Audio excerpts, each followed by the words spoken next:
सभी परिजनों को दीपावली पर्व की हार्दिक मंगल कामना। ये दीपावली पर ये 5 पर्वों की एक श्रृंखला पड़ती है। धनतेरस या धन्वंतरि जयंती ये लेकर के आती है संदेश कि अपनी संपन्नता, आपके पास अच्छा जीवन जीने के लिए साधन होना चाहिए, अच्छी मात्रा में होना चाहिए, वो सही माध्यम से आय होना चाहिए, वो अपने शारीरिक संसाधन भी, हमारा शरीर स्वस्थ हो, हमारी इंद्रियां स्वस्थ हों। तो धन्वंतरि जयंती ये लेकर के आती है कि अपने शारीरिक स्वास्थ्य, ये भी आपकी एक संपदा है। और एक संपदा जो है बाहर की होती है। इस संपदा को ये पूज्य है, इसको लेकर के इसको सही उद्देश्यों की तरफ प्रेरित करते रहो, ये साधना है। तो धन्वंतरि जयंती पर तो निरोग रहने का, आदमी को स्वस्थ रखने का ये वो है संदेश होता है। और साथ ही में जो हमारे पास संपत्ति है वो वृद्धिशील हो और बढ़ती रहे, लेकिन वो प्रवाहित रहे। रोक के रखने से विकार आ जाता है। अपनी ज़रूरत पूरी होगी तो सदुद्देश्यों में लगाते रहो। कोई अपना विशेष उद्देश्य है, प्रोजेक्ट है, तो उसके लिए रखो, लेकिन हर चीज़ हिसाब किताब से होना चाहिए, ऐसा रखा जाए। तो ये प्रेरणा धन्वंतरि जयंती देती है। फिर आती है रूप चतुर्दशी, उसको नरक चौदस भी कहते हैं। तो क्या करें, ठीक है आप स्वस्थ हो, लेकिन अगर आसपास वातावरण में गंदगी है तो उससे रोग पनपेंगे। तो अपने यहाँ स्वच्छता करो। ये नरकासुर यही है। वो नरकासुर जिसको भगवान ने मारा था वो अलग होगा, लेकिन हर गंदगी ही नरकासुर है। बाहर की गंदगी और भीतर की गंदगी, यही बाहरी रोग और भीतरी रोग पैदा करती है।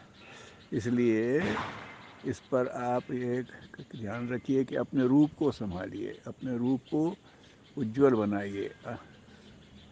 स्वस्थ हो गया, अब उज्जवल करिए, चरित्र भी उज्जवल हो, हमारी इंद्रियों के स्वभाव भी उज्जवल हों। तो इसके लिए फिर रूप चतुर्दशी की पूजा होती है, उसमें आप इस करते हैं। फिर उसे छोटी दिवाली भी कहते हैं। फिर आती है दीपावली।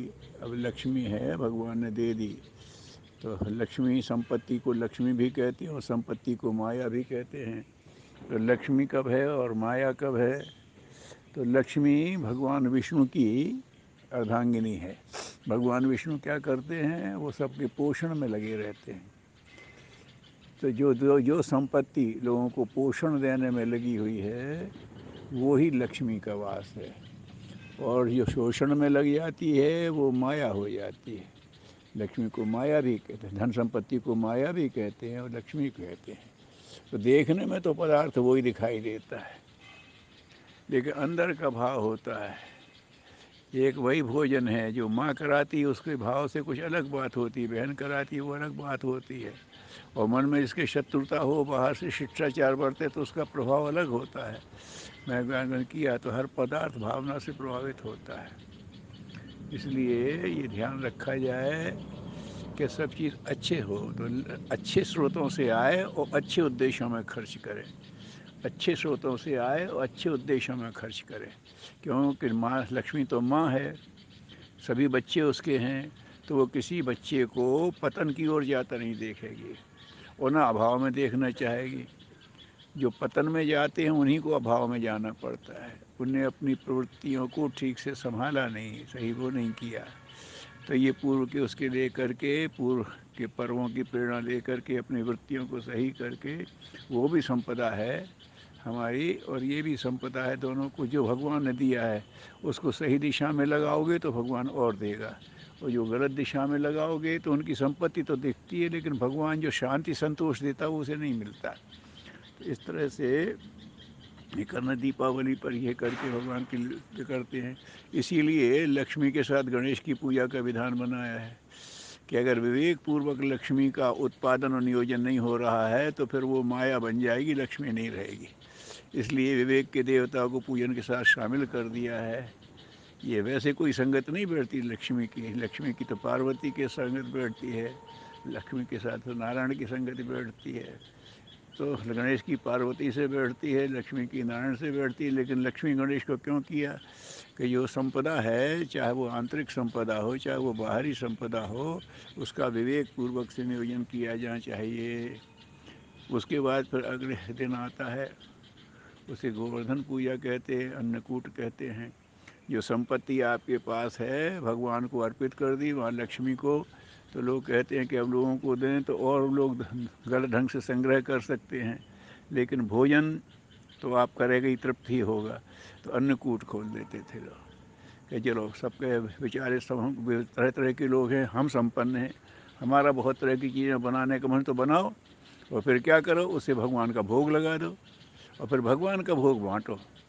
अगर आपने तरह तरह के व्यंजन बनाए और सबसे कह लो प्यारे भाइयों भोजन कर जाओ, तृप्त हो जाओ, तो हमारा अहंकार बढ़ेगा और लोगों के मन में हीनता आएगी, और कई लोग तो आएंगे भी नहीं। लेकिन जब भगवान को अर्पित कर दिया, ये प्रभु का प्रसाद है, ले जाओ भाई, प्रभु का प्रसाद है, तो जिसकी जो आवश्यकता होती है वो ले जाता और तृप्त होता है। तो ये लक्ष्मी जो आ गई, उसे तृप्ति करने का एक ढंग ये है, अन्नकूट भी कहते हैं, अन्न वो करते हैं। और गोवर्धन पूजा भी कहते हैं। गोवर्धन क्या कि जो हमारी संपदा है उसमें ये धन संपदा भी होती थी, वो पशुधन भी तो होता था, उसको भी लोग रखते थे, बढ़ाते थे। ये जो संपत्ति है, पैसे की संपत्ति है, ये तो रखी रखी बढ़ती नहीं है। लेकिन अगर आपने पशु पाल लिए तो वो बढ़ते हैं। तो पशुओं में सबसे दिव्य है गाय, जो माँ की तरह हमें जीवन भर दूध पिलाती है। तो गौ संवर्धन को कहा कि गोवर्धन, गौ का संवर्धन करोगे तो तुम्हारे खेत भी समृद्ध हो जाएंगे, तुम्हारे गांव भी समृद्ध हो जाएंगे, हर विधा किसान रख सकेगा। तो अपने साथ, तो उसके साथ ये एक बड़ी बहुत अच्छी वपरणा है, घास चर आती है और दिव्य अमृतोपम दूध देती है। तो ऐसी माँ का इसका संवर्धन करो। एक दूसरा है गोवर्धन पूजा भगवान कृष्ण ने चलाई थी, उसका भी यही है कि जो पानी बरसता था, अब ये बाढ़ें आती थी, तो इंद्र की पूजा करो, इंद्र की पूजा मत करो, है ना। तुम क्या करो, तो गोवर्धन पर्वत उन्होंने खड़ा कर दिया, पर्वत खड़ा करो यहाँ पर सब लोगों की सहायता से, जिससे बाढ़ का पानी डाइवर्ट भी हो जाए, बाढ़ आने भी ना पाए, रुक भी जाए, हरी संपदा भी खड़ी हो जाए। हरी संपदा खड़ी हो जाएगा तो पशु चरेंगे, पशु चरेंगे तुम्हारी संपत्ति बढ़ जाएगी। तो कहते हैं कि इंद्र नाराज हुए तो उन्होंने गोवर्धन उठा दिया, तो गोवर्धन ये अलंकार बन जाता है। जैसे हनुमान जी ने सूर्य से वो ली थी, ज्ञान सूर्य से लिया, उनके गुरु सूर्य हैं, तो सूर्य का सेवन किया तो उसकी कथा बन गई कि सूर्य का भक्षण कर लिया, सूर्य को निगल गए वो। ये कैसे हो जाएगा? लेकिन ये अलंकारिक वो बातें बन जाती हैं। तो उन्होंने सूर्य का सेवन किया था। इसी तरह से ये उसकी बात हो जाती है कि अगर लोगों ने किया है, तो कृष्ण ने क्या किया, पहाड़ उठा दिया। हाँ, पहाड़ उठा दिया, पहाड़ उठवा दिया उन्होंने सबके सहयोग से, कॉन्फिडेंस जगा दिया, सबके अंदर मनोबल भी जगा दिया। उन्होंने कहा इसकी पूजा करो, और उसकी पूजा की वहाँ वो शक्ति जो इंद्र पूजन में लग जाती थी, खर्च होती थी, वो इधर लग गई। सबके सामूहिक से गोवर्धन खड़ा हो गया। गोवर्धन खड़ा हो गया तो वहाँ के जियोलॉजिस्ट ने, इकोलॉजिकल वार ने किया कि ये स्वाभाविक उभरा हुआ पर्वत नहीं है, बनाया हुआ पर्वत है, और ये यहाँ के इकोलॉजिकल बैलेंस को संभालता है। तो ये कृष्ण ने एक बड़ा क्रांतिकारी कदम उठाया था कि नर्तक की पूजा में लगाते हो, सार्थक सृजन में लगा दो। तो गोवर्धन की पूजा भी होती है। गोवर्धन पे अन्नकूट के ढेर लगते हैं, वाकई पहाड़ लगते हैं। प्रभु को समर्पित है, सब तरह के व्यंजन हैं, और लोग अपनी तृप्ति कर लेते हैं, भगवान का प्रसाद लेकर के जाते हैं। तो ये अन्नकूट की वो हो जाती है। उसके बाद अगले दिन हो जाता है दोज का, बता भाई दूज। ये सब तरह से संपन्नता हो गई, सब संतृप्त हो रहे हैं। तो अब ये भाईचारा बढ़ाओ, भाई बहन का संबंध करो। नारी को देखते अगर उसके साथ सब नहीं जोड़ा, तो माँ का भाव तो हर नहीं जोड़ पाते हम उम्र के साथ, छोटों के साथ, लेकिन बहन बेटी का तो जोड़ सकते हैं। तो वो एक तो हमने कहा कि उसमें पर तिलक भाई दूज है, बहनें भाई को करें। बहनें अपनी भावनाओं से भाई का संरक्षण करती हैं, और भाई लोग अपने पुरुषार्थ से बहनों का संरक्षण करते हैं। ये दोनों मिलता रहे तो उनके अंदर एक पवित्र भाव बना रहे, तो ऐसे ये 5 पर्वों की श्रृंखला है जो जीवन की सभी धाराओं को स्पर्श करती हुई जीवन के उत्कर्ष की ओर बढ़ाती है, और वो भी एक उल्लास भरे वातावरण में। वैसे उपदेश दो तो ज्ञान सूखा लगता है, लेकिन पर्व से मिलकर के वो ज्ञान सरस हो जाता है। अब लोग कर्मकांड के साथ उसके पीछे के भाव और विचार को भूल गए, इसलिए वो बेकार लगने लगा। लेकिन कर्मकांड बेकार नहीं है। समग्र जो है कांड वो कर्म क्रिया के माध्यम से लोगों के गले उतारने की बात है। आज भी करते हैं, प्रोफेसर्स करते हैं, वैज्ञानिक करते हैं, क्रिया करा के उसमें ज्ञान देते हैं। तो जो क्रिया से जुड़ा है तो वो जल्दी समझ में आता है, और बोरिंग भी नहीं होता, शुष्क भी नहीं होता, सरस भी हो जाता है। तो इस तरह से ये करके उन्होंने कहा कि ये एक त्यौहार बना दिए। तो ये 5 त्योहारों की श्रृंखला है, जीवन की सभी धाराओं को समझते हुए जीवन के उत्कर्ष के सूत्र देती है।